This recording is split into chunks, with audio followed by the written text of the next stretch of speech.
Selamat pagi semuanya, salam dan bahagia. Sebelumnya, perkenalkan nama saya Veronica Purba, NIM 2019 015 299. Saya dari kelas 4H.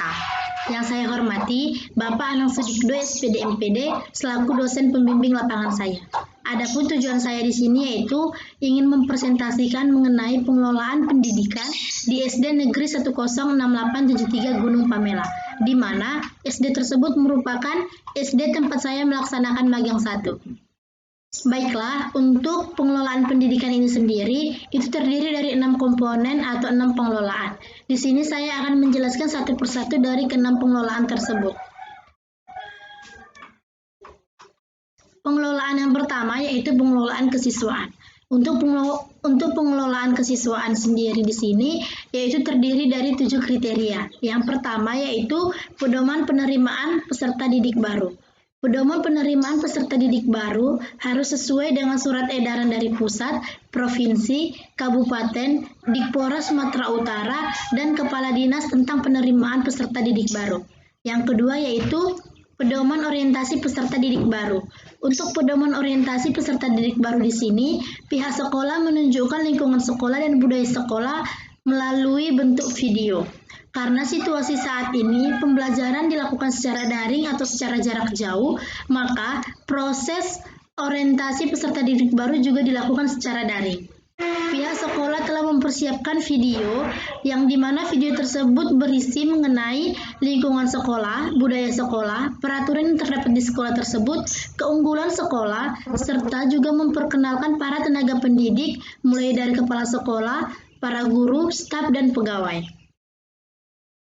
Yang ketiga yaitu pelaksanaan orientasi peserta didik baru. Sebelum pandemi COVID-19, untuk pelaksanaan orientasi peserta didik baru dilaksanakan 3 hari pertama saat masuk tahun ajaran baru terkhususnya bagi anak kelas 1. Perkenalan pelaksanaan antara siswa dengan siswa dengan guru, dan siswa dengan lingkungan sekolah. Untuk pelaksanaan orientasi peserta didik baru ini juga akan didampingi oleh orang tua.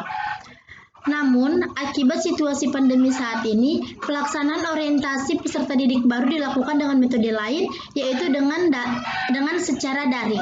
Peserta didik diperintahkan untuk memahami apa yang terdapat di dalam video tersebut, kemudian menerapkan secara mandiri di rumah, lalu ketika mereka melaksanakannya, mereka divideokan. Ketika video mereka selesai, videonya akan dilaporkan atau diserahkan kepada pihak sekolah melalui forum yang telah ditentukan. Yang keempat yaitu dokumen presensi peserta didik baru. Presensi peserta didik dilakukan oleh setiap masing-masing guru kelas dan akan dicek setiap harinya.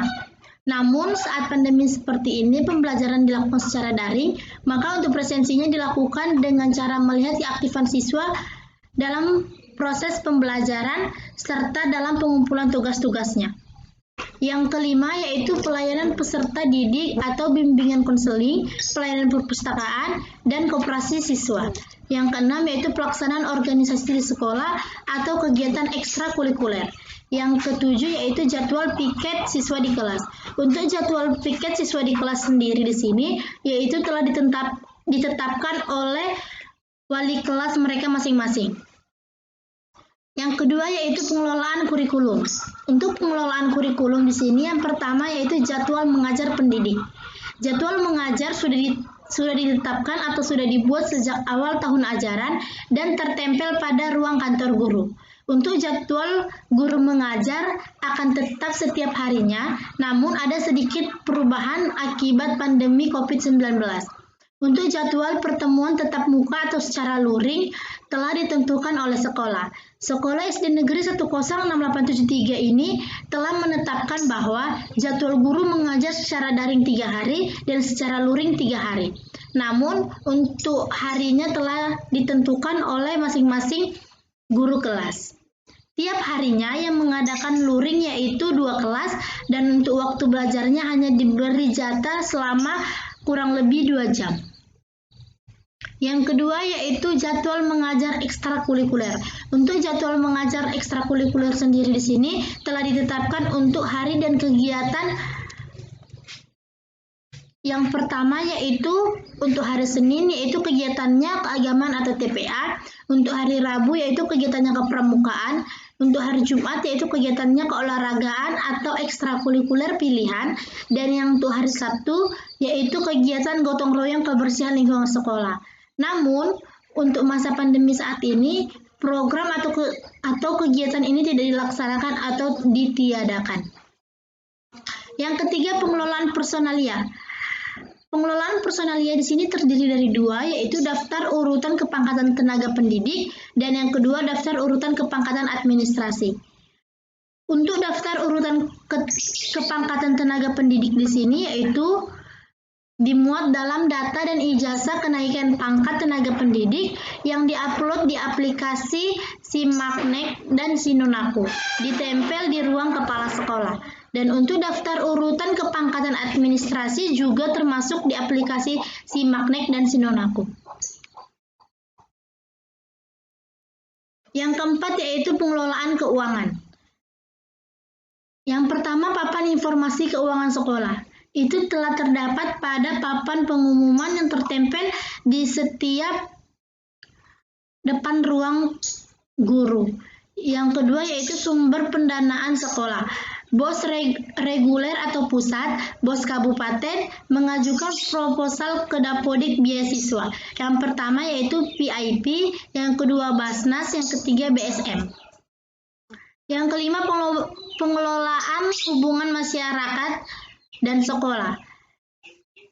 Itu terdiri dari dua, yaitu yang pertama sistem penyampaian informasi dari sekolah ke masyarakat, yaitu melalui papan pengumuman, majalah dinding, brosur, atau informasi digital. Sistem penyampaian informasi dari sekolah ke masyarakat di sini yaitu melalui papan pengumuman, brosur, dan informasi digital. Yang kedua yaitu pelaksanaan komite sekolah, peran dan fungsi komite sekolah. Pelaksanaan komite belum maksimal karena fungsi komite sekolah hanya sebagai moderator dari sekolah ke masyarakat, ikut dalam menentukan anggaran RKKS, dan juga ikut menandatangani keuangan. Yang keenam yaitu pengelolaan sarana dan prasarana. Yang pertama yaitu terdapat daftar inventaris sekolah. Semua data inventaris sekolah diupload di dokumen aset sekolah dan aplikasi SIMASET. Yang kedua yaitu daftar inventaris sarana dan prasarana di kelas. Semua daftar inventaris sarana dan prasarana di kelas diupload di aplikasi SIMASET. Baik, sekian yang dapat saya sampaikan mengenai pengelolaan pendidikan di SD Negeri 106873 Gunung Pamela. Semoga apa yang saya sampaikan dapat bermanfaat dan dapat menambah wawasan dan pengetahuan teman-teman sekalian. Lebih dan kurangnya saya mohon maaf, saya ucapkan terima kasih. Salam.